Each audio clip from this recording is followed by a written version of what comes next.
ఇప్పుడు చేస్తున్నాను కదా, దీనికన్నా ముందు 5 years మధ్యలో ప్రొడ్యూస్ చేసాం సీరియల్స్. ఓకే 2019 సో యాక్ట్ చేయలేదు. ఓకే అంతకుముందు లాస్ట్ అమెరికా అమ్మాయి సీరియల్, అమెరికా అమ్మాయి చేసినప్పుడు అష్టాచమ్మ చేశాను. 14 15 13 జాబిలమ్మ చేశాను 12 మధ్యలో కొన్ని రోజులు ప్రభాకర్ గారి. ఆ తర్వాత ముందు అంతఃపురం భార్యమని ఈటీవీ 9 10 ఓకే. సో అట్లా ఒక 15 16 ఒక 18 years ఈజీగా అయ్యి ఉండొచ్చు అప్రాక్సిమేట్లీ. 15 అబోవ్ అయితే డెఫినెట్గా ఉంటుంది, నో డౌట్ దాంట్లో.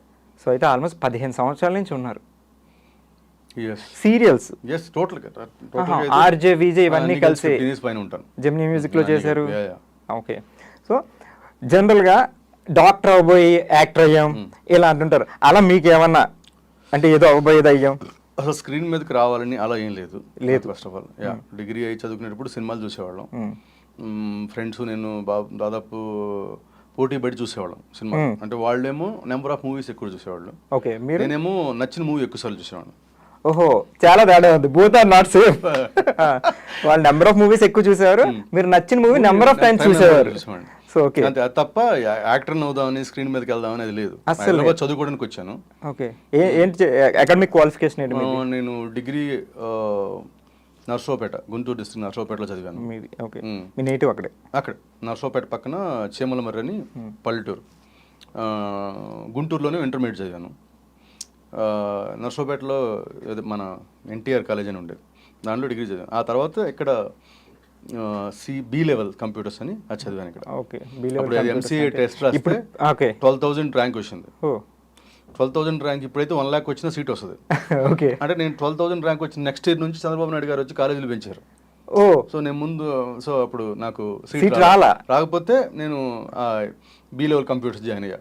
అది మోర్ దెన్ అంటే అది ఇంకా ఎంసీఏ కన్నా టఫ్ గా ఉంది. 50 marks పాస్ మార్క్. అది 50 వస్తేనే సబ్జెక్ట్లో 50 వస్తే 150 వస్తే పాస్ అవుతాం డిగ్రీ తర్వాత. సో అది చదివి లాస్ట్లో ప్రాజెక్ట్ వర్క్స్ అవి జరిగేటప్పుడు నా డిగ్రీలో క్లాస్మేట్ మురళి అని ఉండేవాడు, తను యాక్టింగ్ ట్రై చేసేవాడు. ఆ పక్క రూమ్ అనమాట. అక్కడికి వెళ్తే అక్కడ ఫణి అని ఇంకొక ఆయన యాక్టర్ ఉండేవాడు, ఇట్లా మూవీస్లో యాక్ట్ చేసి. ముందు రోజు ఏదో అంటే అంతా నువ్వు నాకు నచ్చావు సినిమా చూసి వచ్చాం. మా రూమ్లో అందరూ రకరకాల అందరూ మేము చదువుకు రిలేటెడ్, కొంతమంది బిజినెస్ ఉన్నారనుకుంటా. మా బ్యాచ్ ఉండేది ఒక 20-25 members బ్యాచ్. గుడ్ స్టూడెంటా మీరు? గుడ్ స్టూడెంట్ అంటే ఫస్ట్ క్లాస్ స్టూడెంట్. ఓకే ప్రతి హాస్టల్ నుంచి ప్రతి హాలిడేస్కి మొత్తం బుక్స్ తీసుకెళ్ళేవాడిని, హాలిడేస్లో మొత్తం చదివేద్దామని. అంటే ఎప్పటికప్పుడు బాగా చదువుదామని ఉండేది. మళ్ళీ అదే బ్యాగ్ ఎప్పుడు చదవలేకపోయాను. Very intelligent student, not good student, very intelligent student. Okay మొత్తానికి అలా సమ్ అక్కడ ఏదో సో రూమ్మేట్ వల్ల ఇలా రూమ్మేట్స్ అట్లా ఏదో ఫొటోస్ ఇచ్చేసేసి అనుకోకుండా అలా స్క్రీన్ మీదకి వచ్చాం. ఫస్ట్ స్క్రీన్ మీదకి వచ్చారా? రేడియో కన్నా కాదు, మూవీస్ లో సై సినిమా చేశాను. సినిమా ఈ స్టూడెంట్ బ్యాచ్ గేమ్స్ దాంట్లో అంటే కనపడం అంటే కట్అవుట్ ఉంది కదా ఉండడం. తర్వాత భద్ర సినిమాలో ప్రకాష్ రాజ్తో డైలాగ్ ఉంటుంది, చాలా మంది తెలుసు. నాతో సోషల్ మీడియాలో టచ్లో ఉండే వాళ్ళందరికీ తెలుసు. వాళ్ళు దాన్ని కూడా గుర్తుపెట్టి అడుగుతుంటారు, ఆ క్లిప్ కట్ చేసి నాకు పెడుతుంటారు. ప్రకాష్ రాజ్తో డైలాగ్ ఉంటుంది, మీరు మాకు చదువు చెప్పించే దేవుడికి ఏదైనా జరిగితే ఎవరైనా చదువుకోమన్నా చంపేస్తామని ఒక డైలాగ్ ఉంటుంది. ఆ డైలాగ్ నాకు ఇచ్చారు. Positive character. అంటే ఒక 5-6 స్టూడెంట్స్ ఉంటారు, ఆయన కొంతమంది స్టూడెంట్స్కి చదువు చెప్పేస్తుంటారు. అక్కడ ఏదో అటాక్ జరిగితే ఊర్లో డైలాగ్ ఉంటుంది. సో ఫస్ట్ అరంగేట్రం చేసిన తర్వాత ఇంకా ఇదేంటి చిన్న చిన్న క్యారెక్టర్లు వస్తున్నాయి, ఇలా చేస్తే ఎప్పటికీ ఆయన మనకు తెలియదు కదా, అలా చిన్న చిన్న క్యారెక్టర్ చేస్తే పెద్ద పెద్ద క్యారెక్టర్ ముందుకెళ్తాం అని కూడా అవ్వాలి లేదు, తెలియదు. అసలు ఇండస్ట్రీలో ఎవరు తెలిసిన వాళ్ళు కూడా లేరు. అక్కడ సారథి అని ఒక ఫ్రెండ్ ఉండేవాడు, తను తీసుకెళ్ళేవాడు ఆఫీస్కి. నేను ఫోటో ఇచ్చిన ప్రతి ఆఫీస్లో నన్ను పిలిచి క్యారెక్టర్ ఇచ్చారు, ప్రతి చోట. అసలు సినిమా కష్టాలు అసలు ఏమీ నాకు లేదు. నేను ఫోటో ఇస్తే రాజమౌళి గారిని కలిసి ఫోటో ఇచ్చాను, వచ్చింది ఆఫర్ వచ్చింది, బైక్ కొనుక్కున్నాను.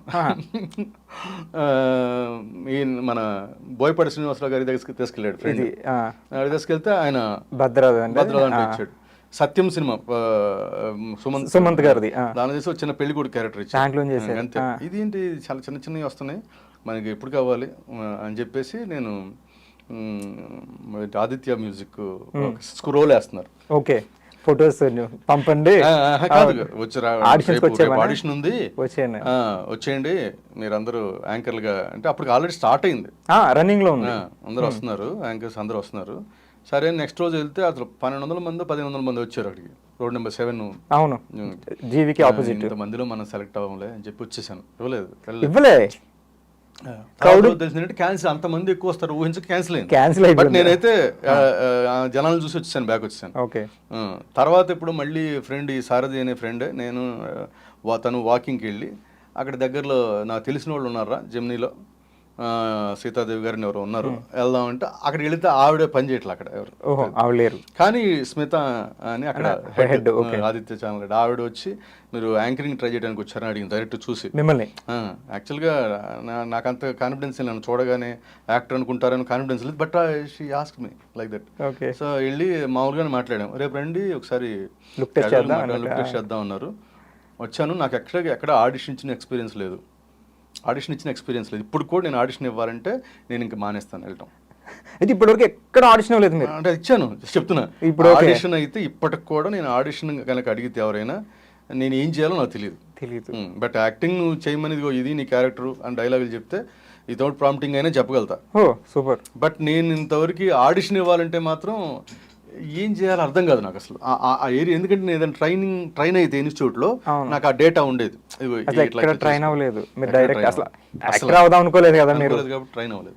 సో నెక్స్ట్ డే పిలిచారు, అక్కడ ముగ్గురు ఉన్నారు, అనితా రెడ్డి గారు, మన స్మిత గారు హెడ్, తర్వాత సరళాదేవి గారు, ముగ్గురు ఉన్నారు.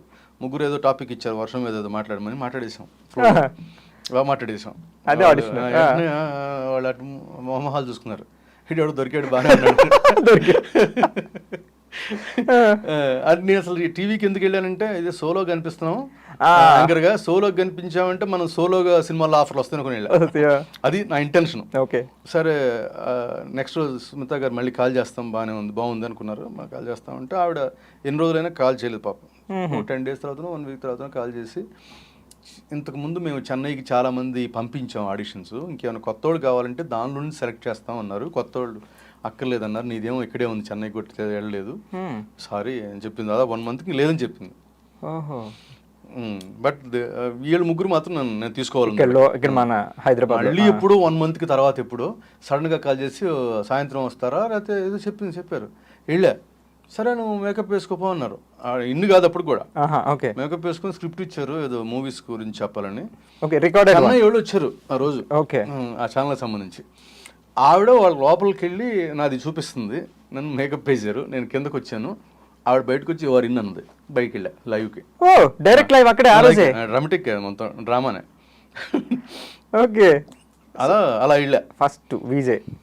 ఇంకా కాకపోతే ఇక్కడ కట్ అండ్ షార్ట్ ఏంటంటే ఫైనల్గా సోలోగా కనపడితే మూవీస్లోకి వెళ్ళొచ్చు అనుకుంటే టీవీలో కనిపించాను కాబట్టి టీవీ సీరియల్స్ ఫోన్ చేసి అయిపోయారు. అంటే టీవీలో కనిపించాం కదా, టీవీ వాళ్ళు కాల్ చేశారు. ఆ సీరియల్స్ ఫస్ట్ నుంచి సీరియల్స్ చూసే అలవాటు అస్సలు లేదు నాకు. మీకు మా ఇంట్లో మా ఊళ్ళో పల్లెటూరులో అప్పట్లో ఋతురాగాలు అవన్నీ చిన్నప్పుడు బాగా ఉన్నప్పుడు పొలాలకు వెళ్ళి ఆ టైంకి వచ్చి చూసేవాడు, అంత అప్పుడు కూడా నేను సీరియల్ చూడలేదు, సీరియల్ చూసే అలవాటు లేదు నాకు. పులివాసు గారు కాల్ చేస్తే తెలుసు కదా, పులివాసు ఆయన చేసాడు, ఆయన చేస్తే లేదు నేను సీరియల్ చేయని చెప్పా.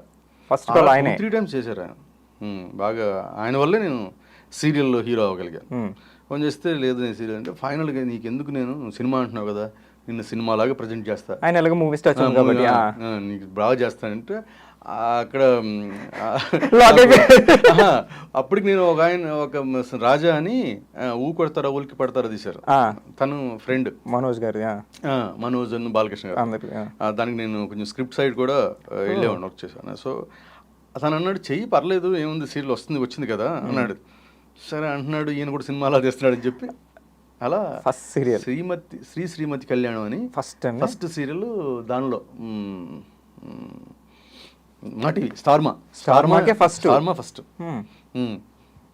శ్రీమతి, అక్కడి నుంచి సీరియల్ జర్నీ స్టార్ట్ అయింది.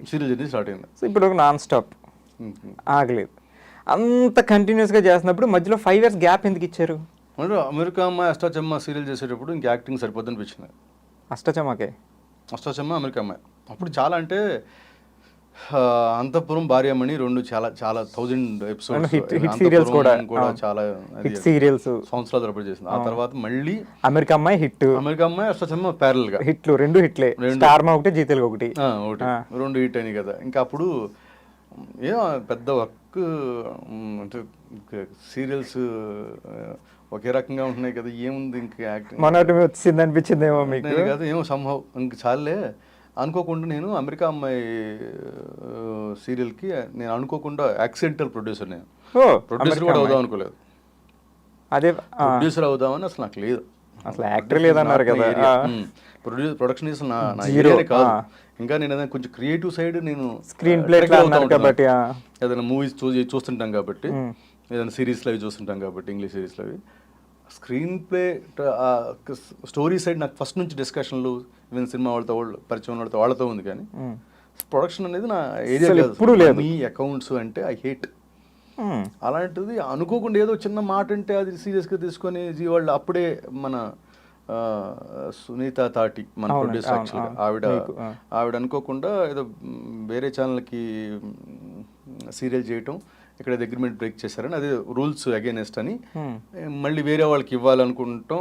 అప్పుడు ఏదో అనుకోకుండా నేను జయంతో అంటే సీరియస్ అంత సీరియస్ కాదు అనేసాను, అది సీరియస్గా వెంటనే అది వెరీ సీరియస్ అనమాట. వెంటనే నెక్స్ట్ రోజే టేక్ ఓవర్ చేసుకోవాలి, వెంటనే ఇమీడియట్. ఈ రోజు 7 కాల్ చేశాడు, రేపు 10:30 మీటింగ్ అన్నాడు.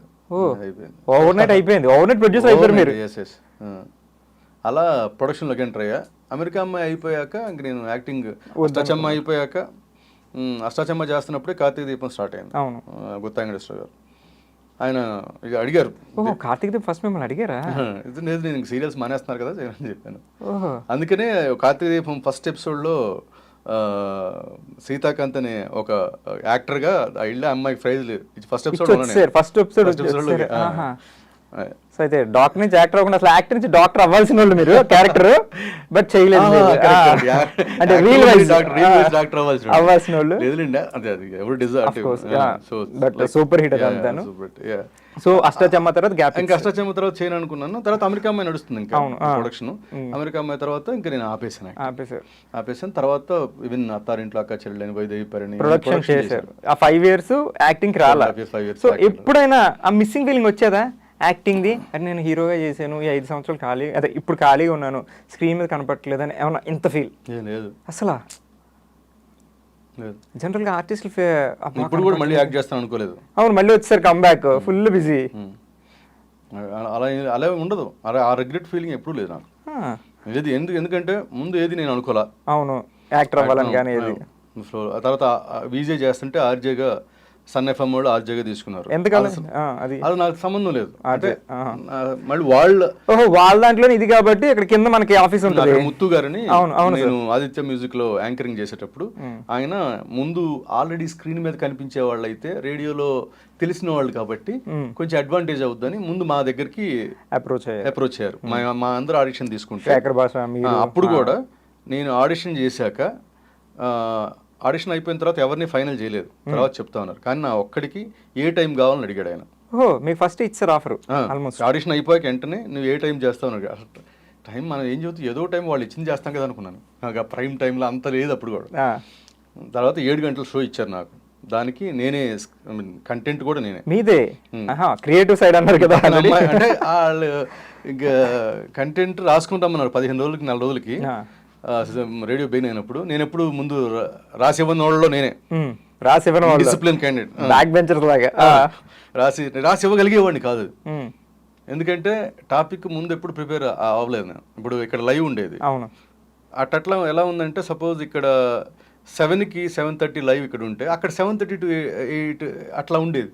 నేను ఆ 5 నిమిషాల్లో ట్రావెల్ చేసి వచ్చేవాడిని. రోడ్ నెంబర్ 7 నుంచి సోమాజిగూడ. అప్పుడు రేడియో అక్కడ ఉండేది.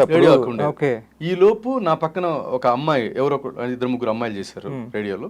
ఆ అమ్మాయి ఇంట్రొడక్షన్ ఇచ్చి ఒక పాట వేసి ఉండేది. అప్పుడు నేను వచ్చేవాడిని. సో ఆ పాట గ్యాప్ లో మనం వచ్చేసి అది మాట్లాడుతూ ఏదో సెలెక్ట్ చేసేవాడిని.